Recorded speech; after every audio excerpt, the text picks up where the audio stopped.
मेरी माँ बीमार थी और भगदड़ हुई थी, उसकी वजह से वो अब मर चुकी है। हमें सांस नहीं आ रही है, हम लोग मर जाएंगे, आप हमारी हेल्प कीजिए, आप हमें अपनी गाड़ी में बिठा लीजिए, नहीं तो मैं मर जाऊंगा यहाँ पे।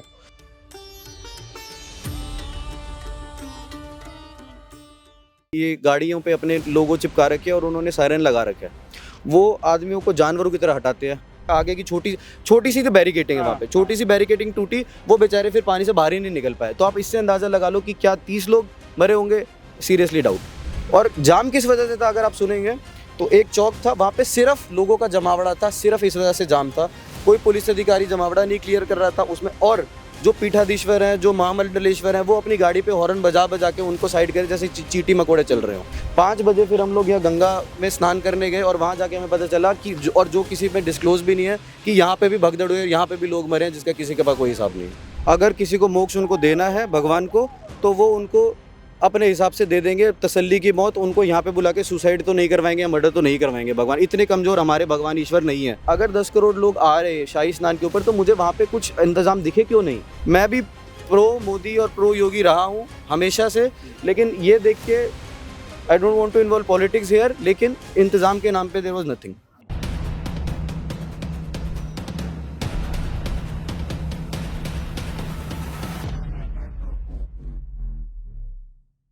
प्रयागराज में महाकुंभ चल रहा है। 144 सालों बाद ऐसा लग्न है, कहा जा रहा है, जब सूर्य, चंद्रमा और बृहस्पति इस तरीके के ग्रह दशा में है जो 144 सालों के बाद रिपीट होता है। तो बहुत बड़ा और बहुत आस्थावान मौका हिंदुस्तान के लिए है और विश्व का सबसे बड़ा धार्मिक समारोह आप कह सकते हैं, धार्मिक कॉन्ग्रीगेशन जो इकट्ठा होता है किसी एक जगह पर, वो प्रयागराज में हो रहा है। देश के अलग अलग हिस्सों से लोग आ रहे हैं, लेकिन एक बहुत अनफॉर्चुनेट घटना, एक बहुत दुर्भाग्यपूर्ण घटना घटी, भगदड़ मची त्रिवेणी संगम पर, और जिसमें सरकार की तरफ से पुष्टि की गई है कि 30 लोगों की मौत हुई है। हालांकि ये आंकड़े शायद गलत हों जो सरकार कह रही है, क्योंकि प्रत्यक्षदर्शियों का कुछ और कहना है। इवन जो पुलिस के जवान हैं, जब उनसे आप बात करते हैं कैमरे के ऊपर तो वो बात नहीं करते, उनके आंकड़े भी कुछ और ही कहानी बयान करते हैं। 3 लोग जो दिल्ली से आए हैं, इनमें से 2 लोग एक नागौर राजस्थान से हैं।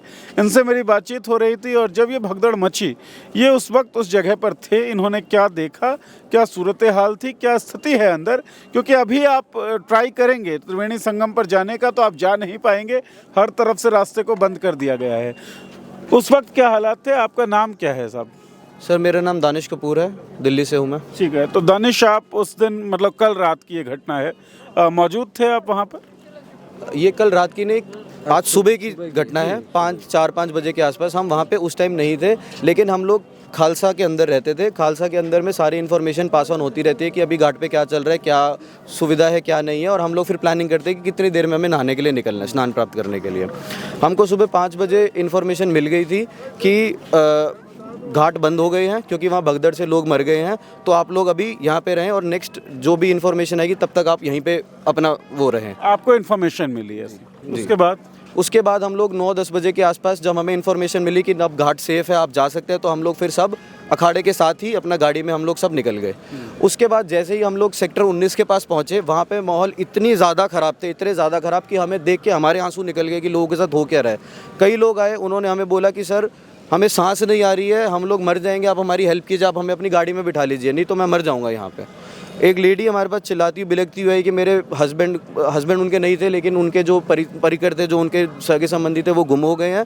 उनको कुछ समझ में नहीं रहा था क्या करे। वो अनाउंसमेंट भी चल रही थी कि जी खोया पाया, लेकिन वो है कहाँ पे वो किसी को भी नहीं पता था, इंक्लूडिंग पुलिस अधिकारी। मतलब केवल औपचारिकता भर है ये खोया पाया के अनाउंसमेंट जो है? औपचारिकता है या नहीं वो तो मैं नहीं बोल सकता, लेकिन मैं अपनी बता सकता हूँ कि मैं उस लेडी की हेल्प करने के लिए, हम तीनों इनफैक्ट हम लोग उसकी हेल्प करने गए, हमको तो खोया पाया नहीं मिला। और हम लोग इतने पढ़े लिखे हैं कि हम लोग अंदाज़ा लगा सकते हैं, वो तो पढ़ी लिखी भी नहीं थी बेचारी। फिर उसके बाद हम लोगों ने खुद से ही थोड़े एफर्ट करके उनको उनकी जगह पहुँचाया और उनको वो किया। जैसे ही हम वहाँ से निकले तो हमें और ख़राब सिचुएशन का सामना करना पड़ा। ना तो हम त्रिवेणी जा पाए, हमें उन्होंने वापस मोड़ दिया, और जब वापस मोड़ा तो घाट मतलब चौक के ऊपर, जहाँ मतलब चौक के ऊपर हम 3 घंटे ऐसे ही खड़े रहे। ना वहाँ पे कोई पानी की व्यवस्था थी, ना वहाँ पे कोई पुलिस अधिकारी था, कोई था ही नहीं जिससे हम पूछ सके। और जाम किस वजह से था अगर आप सुनेंगे तो एक चौक था, वहाँ पे सिर्फ लोगों का जमावड़ा था, सिर्फ इस वजह से जाम था। कोई पुलिस अधिकारी जमावड़ा नहीं क्लियर कर रहा था उसमें। और जो पीठाधीश्वर हैं, जो महामंडलेश्वर हैं, वो अपनी गाड़ी पे हॉर्न बजा बजा के उनको साइड करे जैसे चींटी मकोड़े चल रहे हों। उसमें छोटे छोटे बच्चे, लेडीज़, जेंट्स सब थे और लिटरली हमको भी उन्हें पुश करना पड़ रहा था क्योंकि हम आगे ही नहीं बढ़ पा रहे थे। 3 घंटे बाद जब हमारी गाड़ी निकली और हम लोग वहाँ से आए, हम लोग स्नान नहीं कर पाए। 5 बजे फिर हम लोग यहाँ गंगा में स्नान करने गए और वहाँ जाके हमें पता चला कि जो किसी में डिस्क्लोज भी नहीं है कि यहाँ पे भी भगदड़ हुई है, यहाँ पे भी लोग मरे हैं जिसका किसी के पास कोई हिसाब नहीं है। अच्छा, यस। तो ये कही सुनी बात आप बता रहे हैं या फिर आपने ऐसा देखा है? हमने देखा जो देखा है वही बता रहे हैं, कहीं सुनी बात नहीं है। मैंने अपनी आंखों से देखा था कि जो चौक पे ऊपर एक लेडी चिल्ला रही थी, रो रही थी, तो मैं उसके पास में जाके मैंने देखा कि ये रो क्यों रही है। तो वो कह रही थी कि सुबह 8 बजे से मेरी माँ बीमार थी और भगदड़ हुई थी, उसकी वजह से वो अब मर चुकी है। वहाँ तो उसके पास में मैंने देखा कि 3 लाशें और पड़ी थी। वो यही एक चौक पर, उसी चौक पे 3 लाशें और भी पड़ी थी। वो ना ही तो वहाँ पे कोई भी पुलिस वाला था ना कुछ भी था। मैं वहाँ तकरीबन 1.5 घंटे वहीं पे खड़ा रहा, तो मैंने देखा तो वो वहीं पे थे। उसके बाद में मिलिट्री वाले आए, उनको कवर किया, बाकी ना लाश को उठा के हॉस्पिटल ले जाया गया ना कुछ किया गया। वह वहीं पे थी, लाशें वहीं चौक पर पड़ी रही। लाशें वहीं पे बाजू में पड़ी रही। तो आप कह रहे हैं कि एक चौक पर 4 लाशें आपने देखी। सरकार ने लगभग 15-16 घंटे बाद कबूला कि हाँ भगदड़ हुई और भगदड़ में कुछ हताहत हुई, और सरकार ने कहा है कि 30 लोगों की मौत हुई है। क्या ये डाटा जस्टिफाइड है? क्या आपको लगता है ये डाटा ठीक है?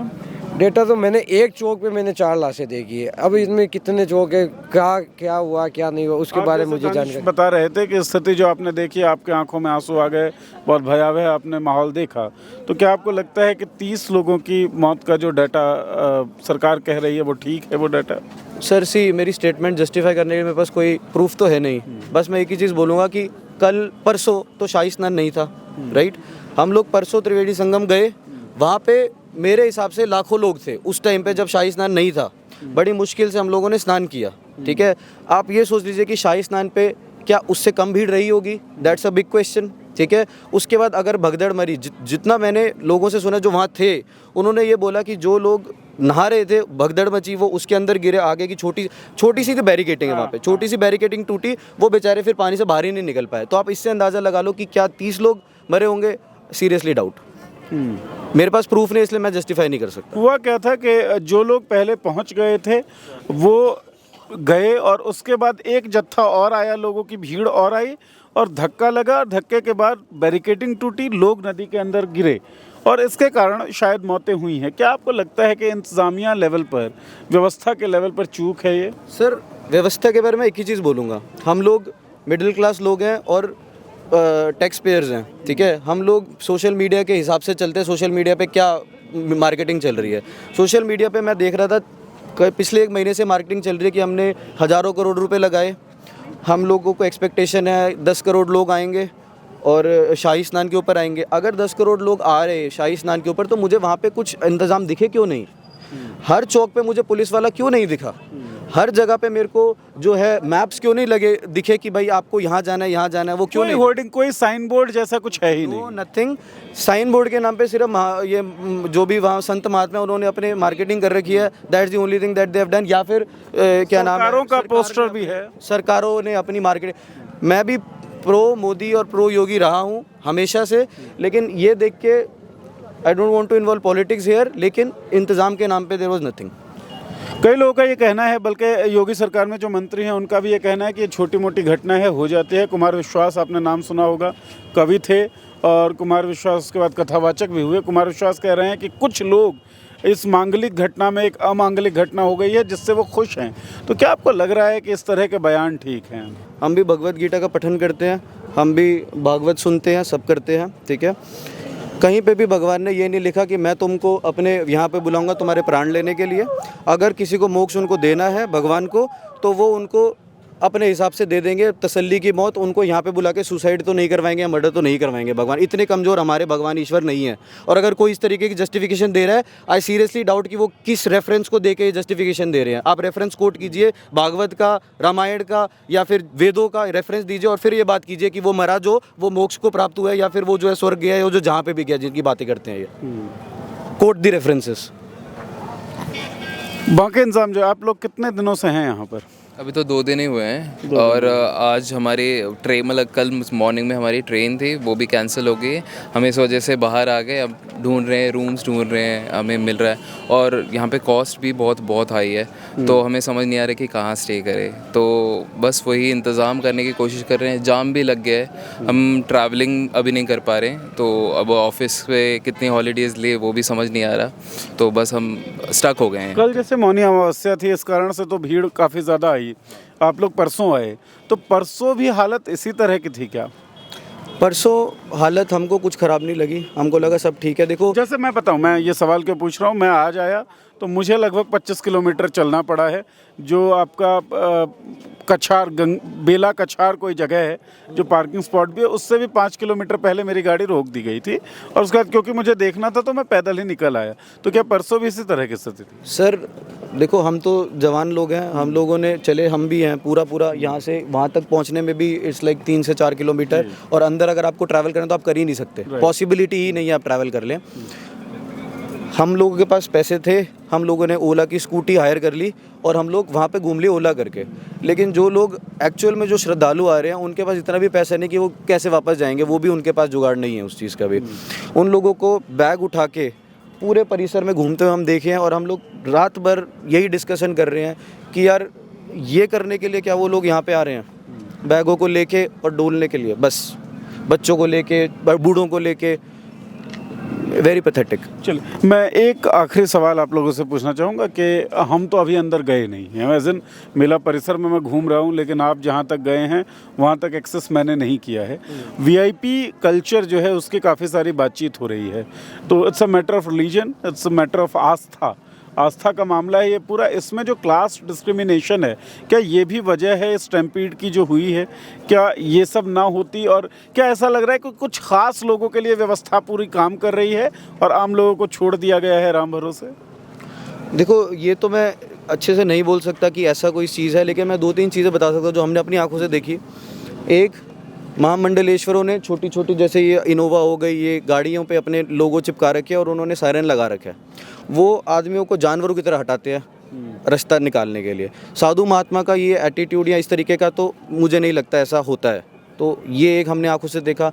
दूसरा, हम लोग जो बड़े बड़े पंडाल लगे हैं वहाँ पे हम देख रहे हैं, आज इतनी बड़ी घटना हुई और पुलिस वाले बैठ के वहाँ पे वीआईपीओ के साथ अपना चाय पानी कर रहे हैं, तो इससे आप अंदाज़ा लगा सकते हैं कि क्या चल रहा है। बाकी इससे ज़्यादा मैं कुछ नहीं कर सकता। और जो लीडर्स आ रहे हैं, पॉलिटिकल लीडर्स की भी हमने फ़ोटोज़ देखी है, वो आराम से स्नान कर पा रहे हैं, और जो कॉमन व्यक्ति है, मिडिल क्लास या फिर लोअर मिडिल क्लास के जो लोग हैं, जो श्रद्धावश यहाँ पर आए हैं कि मौनी अमावस्या में हम स्नान करेंगे और मोक्ष प्राप्ति हो जाएगी, जीवन मृत्यु के चक्र से आज़ाद हो जाएंगे, क्या इस तरह का डिस्क्रिमिनेशन जायज़ लगता है? आई थिंक इतना फुल्ली पार्शियलिटी जो भी हो रहा है इनके पास, आई थिंक मनी है, इस वजह से कंट्रोल है सब इनके पास। हम आए हैं इतने दूर से ट्रैवल करते हुए, ये लोग भी सारे दूर से ट्रैवल करते हुए हैं, हम तो वॉकिंग डिस्टेंस पे मतलब अपना वॉक करके ही जा रहे हैं। बट ये जो कर रहे हैं, I think this is discrimination और we are facing lot of problems और लैक ऑफ जितना भी आई थिंक स्टाफ्स हैं और फैसिलिटीज़ है हमको नहीं मिली, और सैनिटरी इश्यूज़ भी बहुत, फूड भी बहुत सही हमें नहीं मिला, तो ओवरऑल डिस्क्रिमिनेशंस ही हैं। रहने की स्थिति या खाने की जो बंदोबस्त है वो भी ठीक नहीं है, वो तो हम भी अभी फ़िलहाल तो झेल रहे हैं। जी, आप कुछ कह रहे हैं? नहीं, रहने की स्थिति, जो भक्त लोग हैं, जो सेवक हैं, जो सेवा कर रहे हैं, वो अपनी तरफ से इतनी उन्होंने सेवा की है, उसके ऊपर कोई 1 भी % की ऑब्जेक्शन नहीं है। बिल्कुल उन्होंने अपनी तरफ से जो कर सकते थे। सरकार का काम था टॉयलेट देना, फेल। आप अभी भी किसी टॉयलेट में चले जाएंगे, आपको वहाँ नक्शे बने मिल जाएंगे, आप उसमें जा ही नहीं सकते। टॉयलेट वालों को आपको 20 रुपये देना पड़ेगा कि भाई उसे साफ़ कर दे। मेरे पास 20 रुपये मैंने दे के साफ़ करा दिए, जिसके पास नहीं है वो उसी में फिर जा रहा है। तो सरकार ने जो बेसिक इंफ्रास्ट्रक्चर जिसकी बात करते हैं 20,000 करोड़, 20,000, 15,000 करोड़, 2,000 करोड़, 3,000 करोड़, कि भाई 3,000 करोड़ का जो हमने लगाया है दैट इज़ कंज्यूमेबल, बाकी के जो 14,000 या 12,000 करोड़ लगाए हैं that is infrastructure that we have created, ये वो तो भाई जहाँ पे एक्चुअल करना था वहाँ पे क्यों नहीं किया आपने? दिख नहीं रहा है, कुछ दावे बहुत सारे हैं पोस्टर्स में। सर आप लोगों ने बहुत कुछ देखा, तो जो लोग अब भी, क्योंकि भीड़ तो काफ़ी ज़्यादा है, मैंने कई ट्रेन्स की बात सुनी जहाँ पर वेटिंग लिस्ट या टिकट का कोई मतलब ही नहीं है, सब लोग चढ़ रहे हैं जैसे भी चढ़ पा रहे हैं। और कई ट्रेन्स जो प्रयाग तक आनी थी वो फाफामऊ में रोक दी गई थी, वहीं पे लोगों को उतरना पड़ा, कैंसिल हुई हैं ट्रेन्स, आपने भी बताया देरी से चल रही हैं। लेकिन लोगों की भीड़, लोगों का जो उत्साह है, क्योंकि ये देश आस्थाओं का देश है, वो बहुत ज़बरदस्त है। तो कोई मैसेज आप लोग क्योंकि यहाँ पर रहे हैं, लोगों को कोई मैसेज देना चाहेंगे? आस्था के साथ खिलवाड़ हुआ है साहब। ये जो प्रशासन की वजह से जो लापरवाही हुई ना, इसकी वजह से आस्था के साथ बहुत बड़ा खिलवाड़ हुआ है। Any message you want to give? आस्था के साथ खिलवाड़ तो है ही है, लेकिन जो हमारे यंगस्टर्स हैं, जो अब मिलेनियल्स बोल लो या जो अब जेनजी बोल लो, उनके लिए फ्यूचर बिल्कुल भी अच्छा नहीं है। और जो हम स्पिरिचुअलिटी को हम प्रीच करते हैं, मुझे नहीं लगता हम उन्हें आगे पास ओवर कर पाएंगे इस तरीके के अरेंजमेंट के साथ। महाकुंभ में लोगों को अभी आना चाहिए या रुकना चाहिए? आई थिंक घर पे ही रहना चाहिए, उनको नहीं आना चाहिए। अगर आ भी रहे हैं तो एक जो भी मेल पर्सन है वो आ सकता है तो आ जाए, बूढ़े लोगों को ना आने दिया जाए और लेडीज़ और बच्चों को बिल्कुल नहीं आने दिया जाए। जी, स्थितियाँ खराब हैं। बहुत बहुत धन्यवाद हमसे बातचीत करने के लिए। लेकिन गौर करें, फिलहाल भीड़ काफ़ी ज़्यादा है। 5 तारीख को नरेंद्र मोदी की रैली प्रस्तावित है। अनडाउटेडली वो देश के सबसे वीआईपी व्यक्ति में से एक हैं, प्रधानमंत्री हैं, उनके लिए अलग तरह के इंतजामात होने भी चाहिए। लेकिन फ़िलहाल जिस तरह की भीड़ है और जिस तरह की व्यवस्थाएं हैं, बेहतर ये होगा कि आस्था बहुत ज़्यादा है, आप रुक ही नहीं पा रहे हैं तो भी कुछ दिनों का इंतज़ार कर लीजिए, कुछ दिनों के इंतज़ार के बाद आएँ। वरना बेहतर तो ये है कि आस्था या धर्म आप अपने दिल का विषय होता है, बड़ा निजी मामला होता है, निजी तरीके से उसे हैंडल करें, निजी तरीके से उसे एक्सपीरियंस करें और निजी तरीके से उसे एग्जीक्यूट करें। बहुत बहुत शुक्रिया दानिश सर आपका, और सर आपका हमसे बातचीत करने के लिए। Thank you.